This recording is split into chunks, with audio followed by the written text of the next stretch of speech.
Guys, masarap humigop ng sinigang ngayon. Tara, gawa tayo ng seafood sinigang. Hipon at tuna lang po ang ating gagamitin. Tara, luto tayo! Hey guys! Welcome back to my channel. Ito na po ang ating ingredients para sa ating seafood sinigang. Ayan. Meron tayong hipon, meron tayong tuna, sinigang mix, talbos ng kamote, kamyas, kamatis, sibuyas, okra, and sitaw. Tapos, ang pampalasa natin is patis. Okay po, start na tayo. Guys, nagpapakulo tayo ng tubig. Ayan, plain water lang yan ha.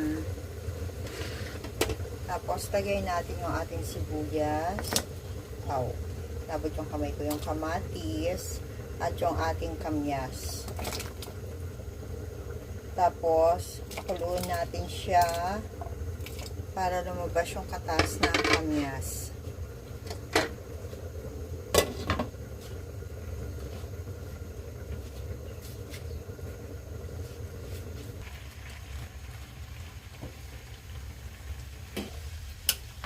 Lutuin lang natin guys ng konti yung ating kamatis.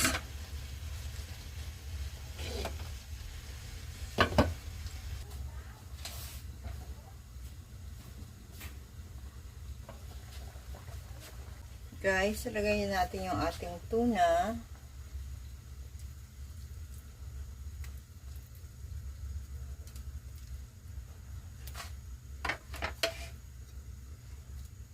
Ayan. Ating patis.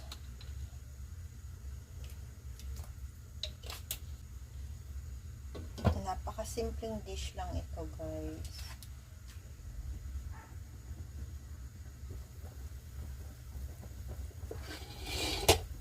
Lagyan na natin yung okra and sitaw. Yung ating sinigang mix.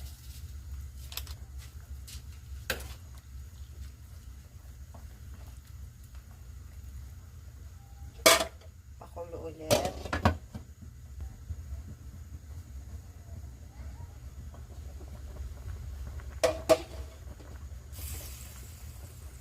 Bango.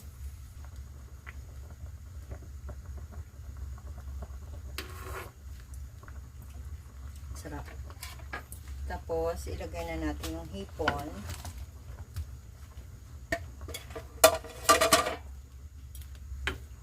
Guys, huwag natin lulutuin ng husto yung hipon ha, kasi dumidikit yung balat niya.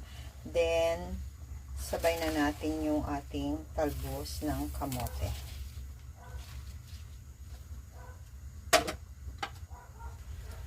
Okay na po yung lasa niya.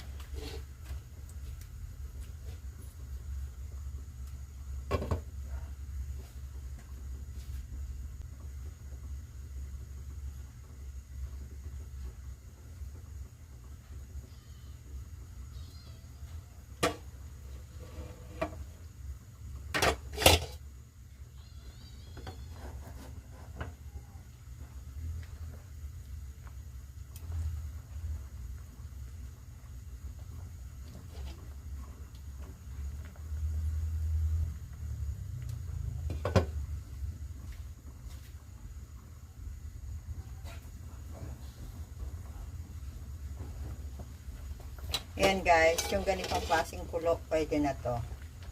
Kasi pag sumobra pa rito, didikit na yung balat ng ating hipon. So guys, pwede na to. Sarap. Hey guys, eto na po ang ating sinigang na seafoods. Tuna and shrimp po. Sana po ay nagustuhan nyo ang video na to. And if you do, please click like, share, and subscribe na po kayo sa channel ko if you haven't subscribed yet. So this is Ellen saying bye-bye. See you again next time. God bless everyone. Thank you for watching. Please click the notification button para po ma-notify kayo every time na nagpo-post ako ng bagong video. Thank you for watching.